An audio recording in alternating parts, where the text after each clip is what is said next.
Oh, mama, I'm in fear for my life from the long arm of the law. Boom, boom. Lawman is putting into my running, and I'm so far from my home. Boom, boom. Hey, I'm Josh, And I'm Brady from Sticks, and this is We Could Have Been Doctors. the name of our podcast, because with the amount of time that we've spent watching the Steelers, I guarantee you we could have been doctors in something, but instead we decided to double down and make a podcast about it. We're going to the playoffs, baby. Playoff bound, as we knew last week, but still, at least we get some fresh faces. Who do we play this week? Let me look it up. Oh, it's the Browns. Oh, dang, didn't we just lose to the Browns by 2 points? I don't know how we're going to pull this off. If we can't beat them last week, what makes us think that we can beat them this week? Yeah, I don't know. Like last week, we lost by 2 points, and we had Mason Rudolph in there. We had TJ Watt sitting in Pittsburgh eating corn nuts. We had Ben Roethlisberger probably praying with his kids. I mean, I don't know how we're going to do it in the playoffs if we couldn't do it last week of the season. Anyhow, I think that it's important, speaking of the season, I mean, I don't think it's time for us to get so retrospective now. I think we still have some season ahead of us. But that being said, let's look back on some of the accomplishments we had this whole season. I would like to say TJ Watt is the official Triple Crown with QB hits, tackles for loss, and sacks. That's ridiculous. I look forward to seeing him win his first Defensive Player of the Year award. Don't you, Josh? I look forward to it as well.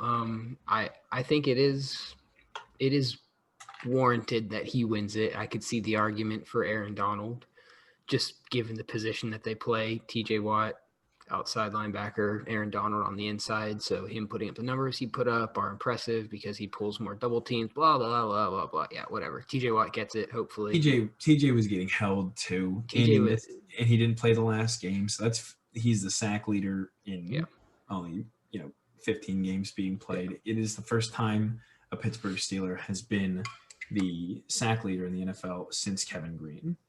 So that's kind of special for a lot of older Steeler fans, perhaps, that watched Kevin Green growing up. Yeah, the defense is definitely back in form. It's in form now, which is awesome to see. Now, looking on the offensive side, I'd like to applaud the fact that the offensive line gave up the least amount of sacks in the league this year, only 14, but somehow also blocked for the least amount of rushing yards. Yeah, it's crazy how we can pass block like nobody's business, but we can't run block worth a single gosh darn.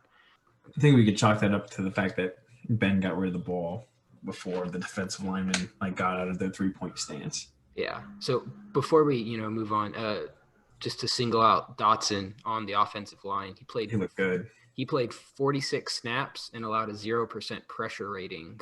Is that good? I think that's pretty good when that pressure rating is anything that, anything under I think a 10% is pretty good. I think 0% is pretty. To be fair, Filer also allowed 0% pressure. Yeah. That happens when you're on the bench. So. Because it's the end of the regular season, we can throw out some little cool facts. I'm going to list off some players, and you tell me what all of these players have in common. Oh, boy. TJ Watt, Juju Smith-Schuster, Mike Hilton, Tyson Alualu, Cameron Canaday, Cameron Sutton. That was it. I thought there was another one, but yeah. What do all those guys have in common? Is this their first playoff game? They have only played in one playoff game in there. Okay. Yeah, so something like that. Yeah. All right. You forget that Juju played at the play. Oh, that must have been the Jaguars game when that was where we got handed a fat L. Well, there's no comparisons to make here. Like in that game when we played the Jaguars, we were supposed to win. All of the headlines were pointed to us. We were playing at home. There's no parallels to draw with this upcoming game against the Browns. Other than the fact that we are the favorite to win. And we're at home. And we're at home. So Josh has just done something that I hope our listeners pay attention to, is he picked up on my sarcasm. So hopefully it hits you guys quicker than it hit Josh. Yeah. Speaking of the Browns that were playing at home, they got old Rona running through their ranks. Browns is actually the color of all their players' lungs right now. They got brown lung from COVID. Yeah. So, I mean, notables on the Cleveland team that have COVID are their head coach, Kevin Stefanski, 2 other coaches, and an offensive lineman, or their starting left tackle, and another player. We'll notables. Official list. They're notables given the fact that they already had guys out due to COVID. I don't have their full injury report. Their head coach or acting head coach for the game is going to be Mike Pfeiffer. I think that's how you pronounce it. Which, I'd like to make sure that our listeners, if you feel like the Browns are the underdog team and you want to root for the Browns, think it's important to note that one of his former players claims that this coach said we should round up all the gays, send them to an island, and then nuke it until it glows. So I'm just maybe don't root for this underdog. Maybe pick a different underdog in the playoffs if that's what you're thinking. Also, it's not like the Browns are in this horrible position that this guy has to call plays. He was supposed to call plays in the preseason. I did do a little bit of Browns digging, so that was rough having to read through Browns fans. But, it's not like this guy's a stranger to calling plays. He knows what he's doing. It's fine. Don't worry about it. Certainly not a stranger to civil rights for gay people either. Yeah. No, but that's where that team is at right now. And yes, and they'll probably also be missing Denzel Ward from the game, which is and it's pretty ironic, coincidental, I don't know, that we will also be missing our stud corner, Joe Hayden, for the game. So it's kind of Joe Hayden is missing his revenge tour and missing what is arguably probably his best shot at making. This is his first playoff game, is it not? Maybe second. He was on that Jacksonville run with us. Yes, okay. So this might be his best shot at getting a ring. He's been an exceptional corner his whole career. So hopefully we get a win so that we can get him back. So here's how it would shake out, though. Real quick, it's pretty suspect that right before the playoffs, the NFL decided mandatory 10-day quarantine instead of their old method of consecutive positive or negative tests. I don't mind it. It makes sense. I don't mind it. I'm 100% for it. I just think if this is the safer option, why weren't they doing this before? I don't. Well, you grow and adapt, Josh. I'm not sure that's a concept you're familiar with, but that is generally how it goes. I'm sorry, that was me. No, I'm used to Randy Finkner's offense. Pass, run. Hey, but interesting.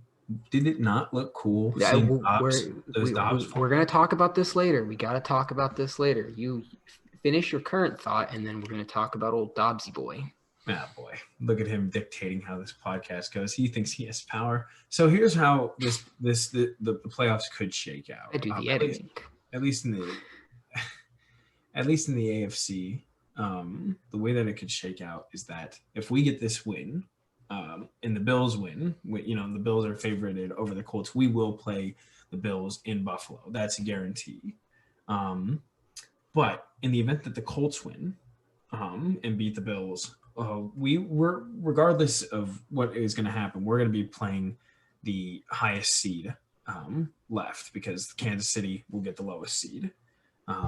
So a lot of it shakes out. If you really don't think that the Bills are going to lose that game, then just think, next week we're going to be playing the Bills again in Buffalo. That did not go well the last time it happened. So that's kind of what that picture is looking like. But we'll just entertain it. If the Colts win and either the Ravens or Titans win their game, we'll be playing the winner of that game. So think about it this way. We could be playing any team other than the Colts this week, the following week, if we end up winning this game against the Browns. Yeah, I don't see any scenario where the Colts beat the Bills. No offense to Colts fans out there, but this Bills team looks like they have it all put together. Our chances against the Bills, I feel like, honestly, this upcoming game, hey, look, we can talk about it now. This upcoming game is going to be like, has the offense really found a new groove? Because the way we were playing last week against the Browns was very different, where Dobbs comes in and it's like, we are going to run the ball. Hey, defense, we're running the ball. Dobbs is keeping this or he's handing it off, but we are running this football. And you know what? I kind of liked it. And it gets to the point where, a lot of the times that we've missed on offense have been these third and short opportunities. And those are things that Dobbs Ben's, picks up. Ben's old. Mm-hmm. I get it why we're not sneaking him over, despite the fact that he has the body and frame for it. But you have to think that maybe 3rd and 2 we rush in Dobbs and do one of these cool plays. So today, the day that we're recording this, Tomlin said in his interview, his weekly presser thing, he said the offensive staff will meet later today to openly talk about what Josh Dobbs brings and that perhaps he'll be active on Sunday. Well, the standard is the standard. The standard is the standard. So I think the standard is to win football games, which we've maybe fallen off the standard a little bit. So I think we have to kind of applaud Mason for his performance. It was pretty good. I think Mason looked great.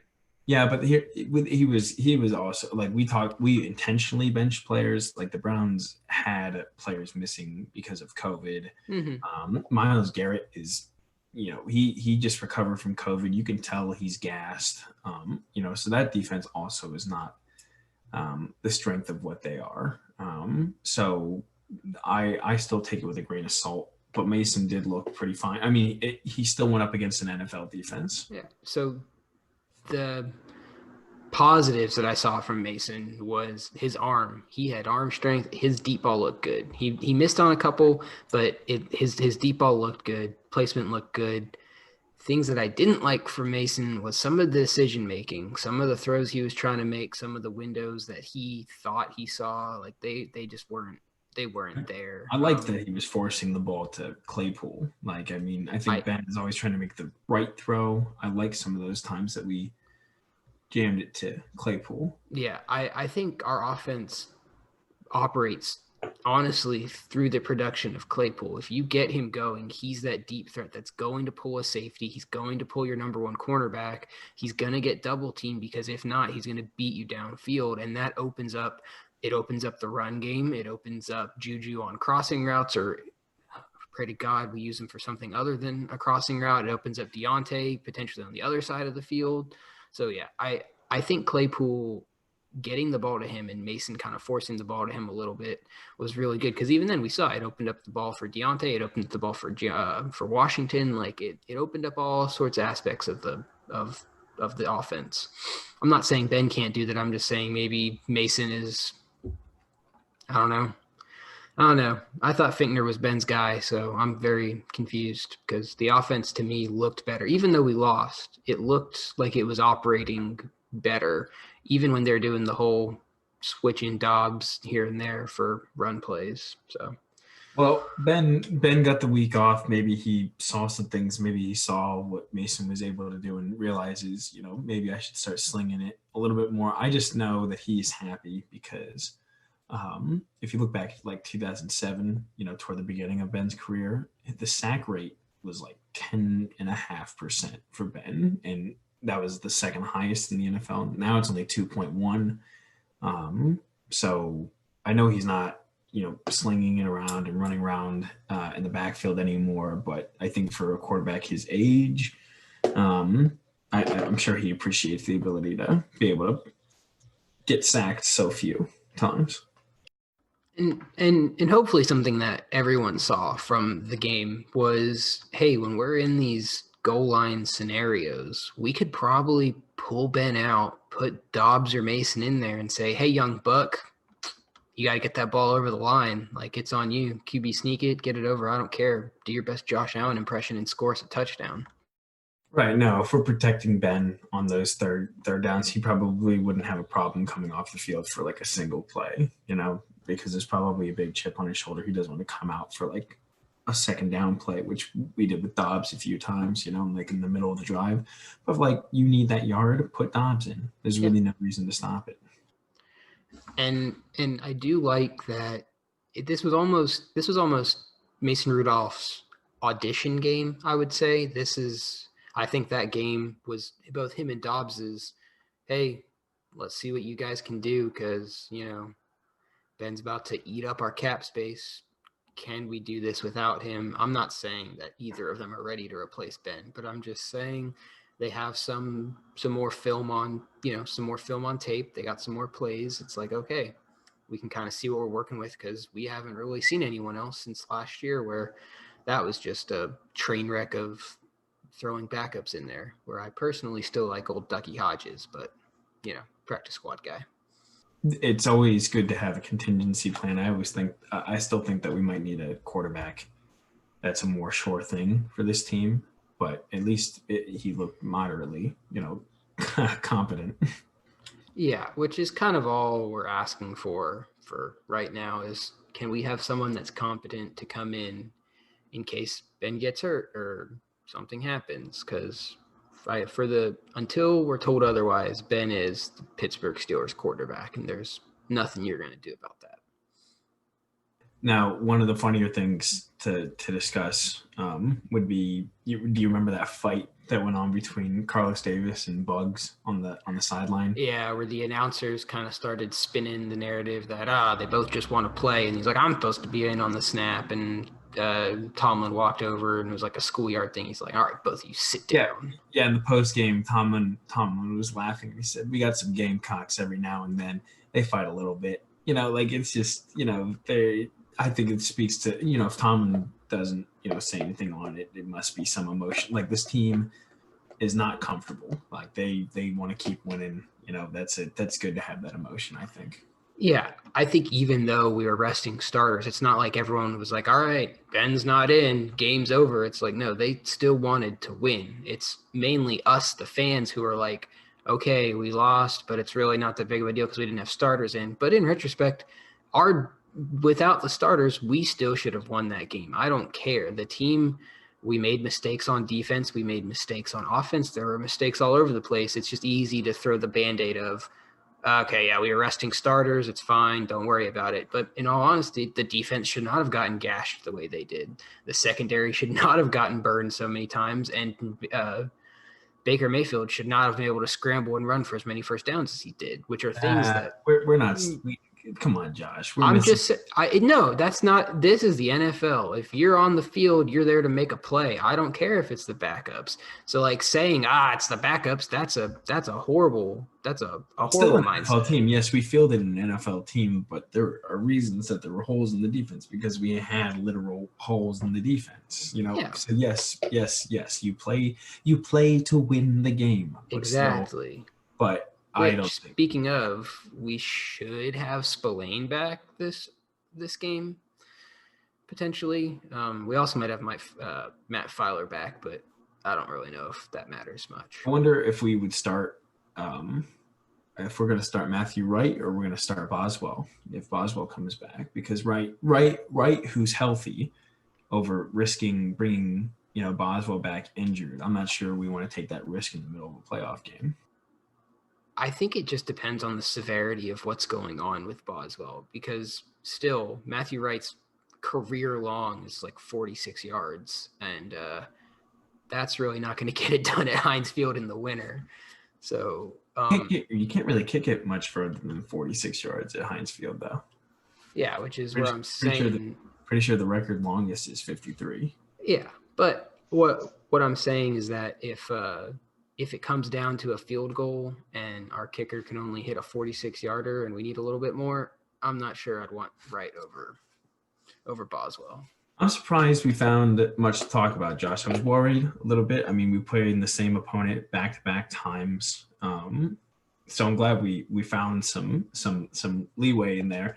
But I think, for our guest today, I'm excited to have him on. Which we have a guest. This is back-to-back-to-back. It's almost becoming a thing for the show now. We might have to keep going. Some might call this a segment. But with that, we brought someone who's fired up for a different reason, a different team. It's giving this podcast at least a little bit of fresh breath of air. We actually have a Giants fan from New York, so he's not one of these pansy New York fans from Arizona that picked up a team because they like the color scheme, or they like Phil Simms for some reason. We got a Giants fan because he was born and bred, and he's here to talk about how pissed off about the Eagles' performance he was, and then about his team's chances of being the playoff squander. So we can't wait to have a little bit of fun with him, and not remind him too often that the Steelers are in the playoffs now, and his team is not. Hello, I'm Peter Guerrilla. I'm lactose intolerant, and I'm from New York. I didn't know you're lactose intolerant. I don't know it either, but every time I eat yogurt, it makes me gassy. That's it right there. I still eat ice cream every night because I love the pain. So welcome to our Lactose Intolerant podcast with our guest, Peter. He's here to talk about football, I think. Yeah, I could talk about football if you need me to. Well, that's good that we asked you, Pete, because we kind of, every time we've had someone on, we ask them how long they've been watching football. So who's your team, and how long have you been a fan of them? I'm a New York Giants fan, not a bandwagoner. I've been born and raised to be a New York Giants fan. I've been watching football since I was a little kid. I hated football when I first started watching it. I only watched it with my dad because I liked when they did the replays with the yellow squiggly lines on the TV. And that's how I started watching football. So I'm a seasoned veteran at this point. Then if that's the case, and Josh, you can fact check this when you edit the video here, but what number did Eli Manning wear through the duration of his career? 10. All right. That'll be fine. It'll come out fine. It was just a simple one. And he came through just fine.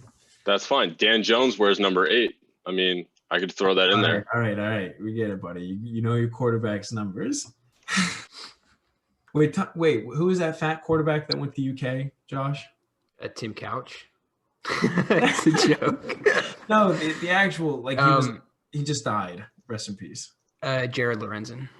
Jared Lorenzen played for the Giants. What number did he wear? That's a good question. I know he was 22. He was 22 at one point. They'd rush Eli off the field for 3rd and 1 situations and just bring him in, and he'd just fall over the center.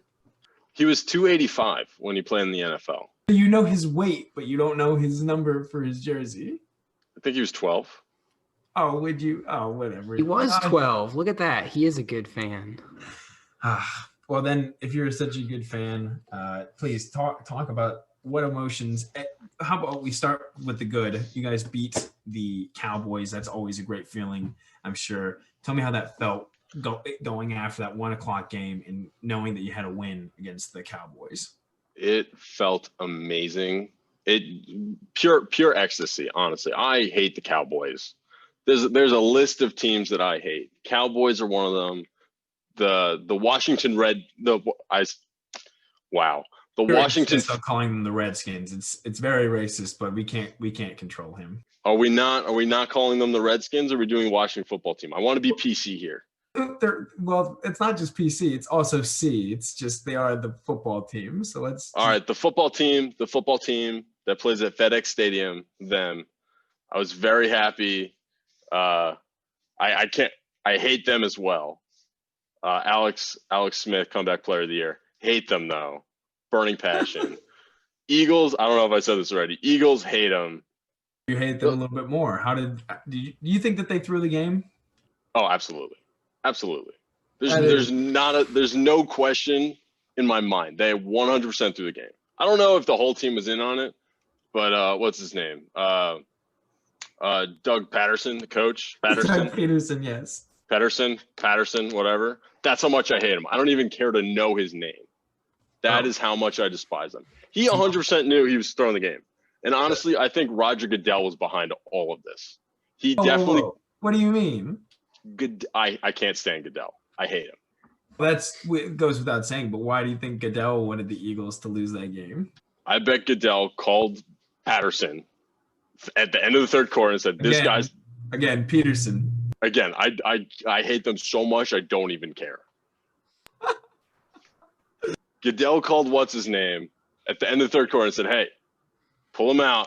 He called who's it, what's it, and he told him, "Hey, you gotta go." Hey. He said, "Hey, bapa da boop, got to take care of this. It's okay that I do it." For the people who are listening, I'm Italian, so it's okay that I'm doing this.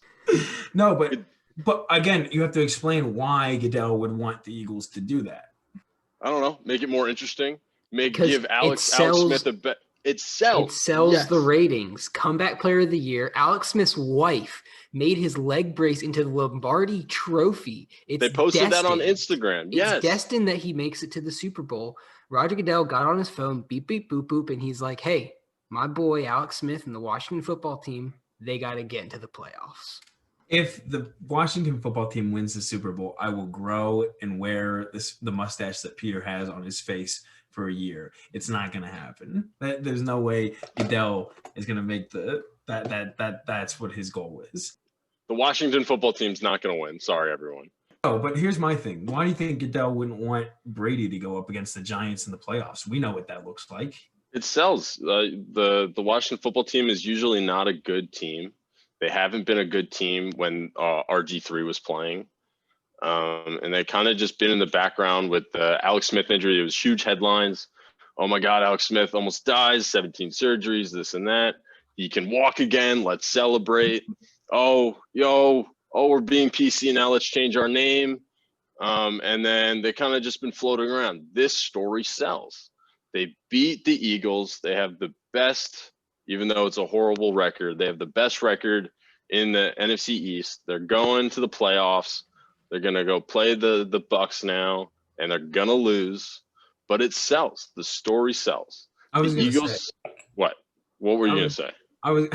Hey, don't get mad at me. This is my podcast. You have me on your podcast. You cut me off, all right, bud? You're fair. I'm sorry. I apologize. No, I'm sorry, Peter. I love you. No, but I think the best way to avoid missing the playoffs because the Eagles threw the game is to win more than 6 games in a season. Do you agree?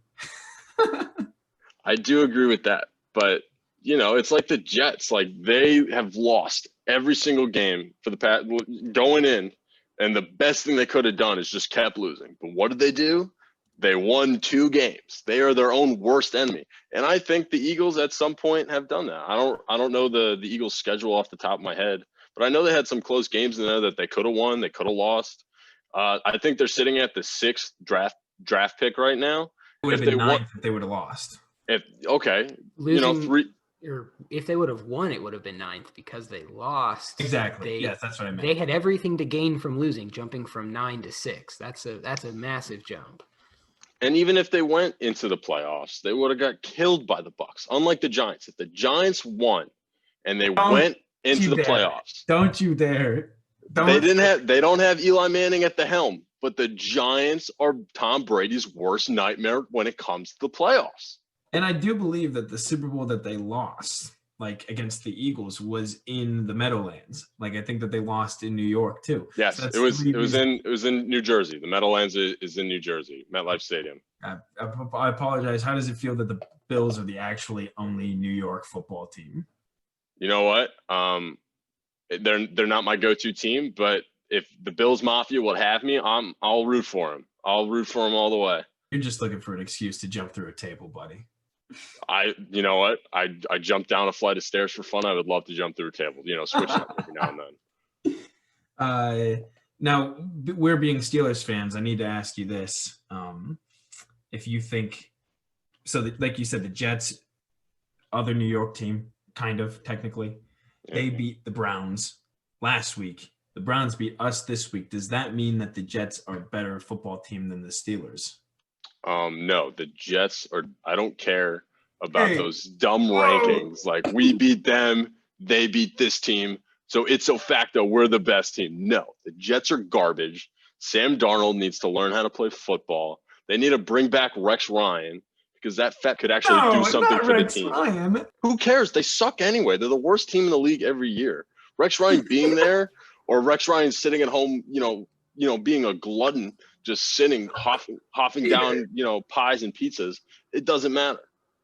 Give the man something to live for. Put him back in the NFL. Why would you say pies and pizza? Aren't they both pies? A pizza pie for those who listen. Like in New York, we say, let's get a pie.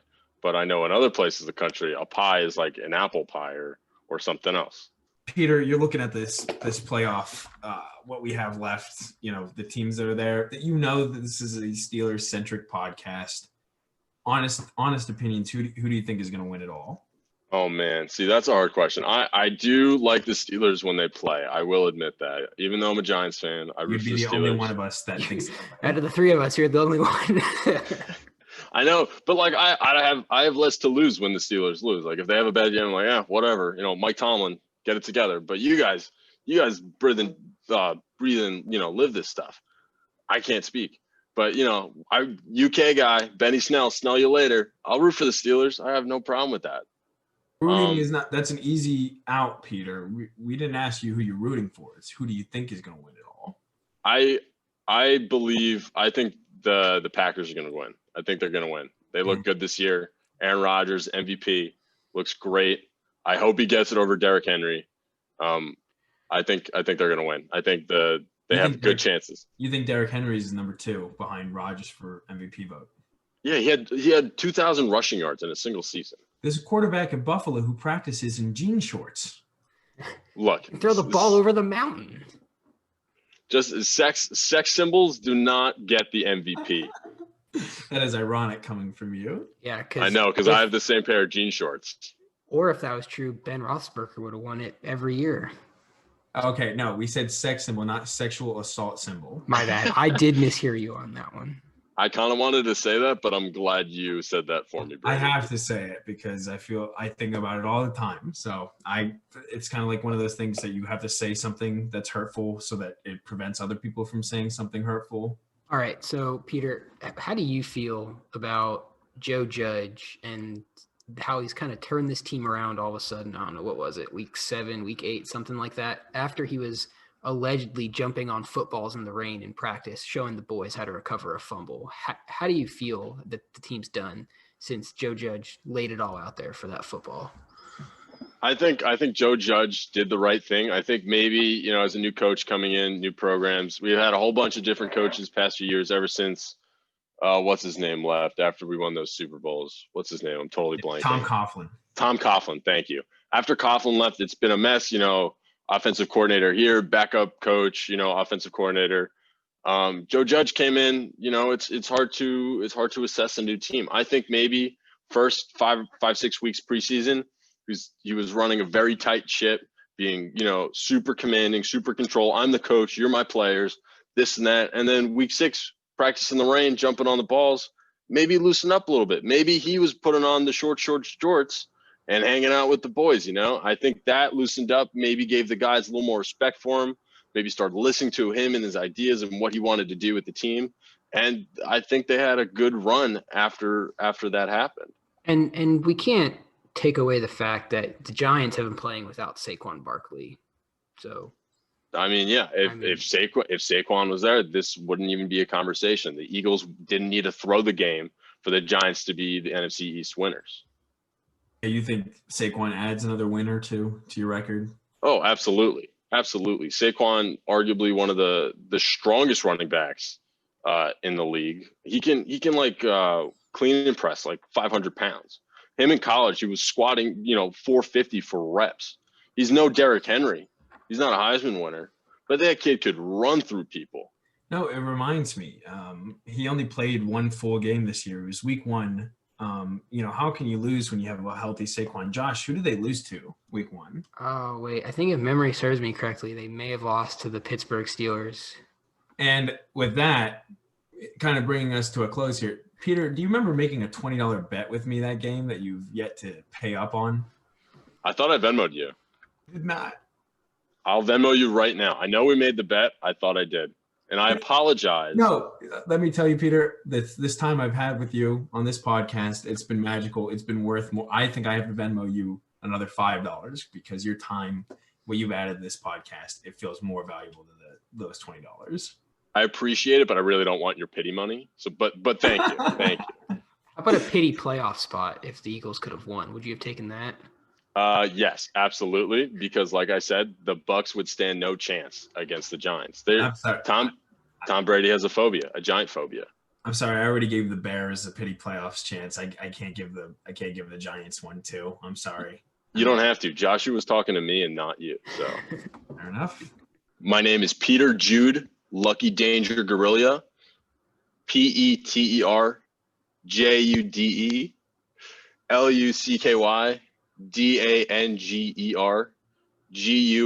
PETERJUDELUCKYDANGERGUARIGLIA, and I had yogurt today. And I've been Josh, professional gravy inspector. And I'm Brady, and I'm beginning to feel like a rap god. Thank you for listening to today's podcast. We could have been doctors, but instead we decided to make this podcast for all of you. Thanks for listening.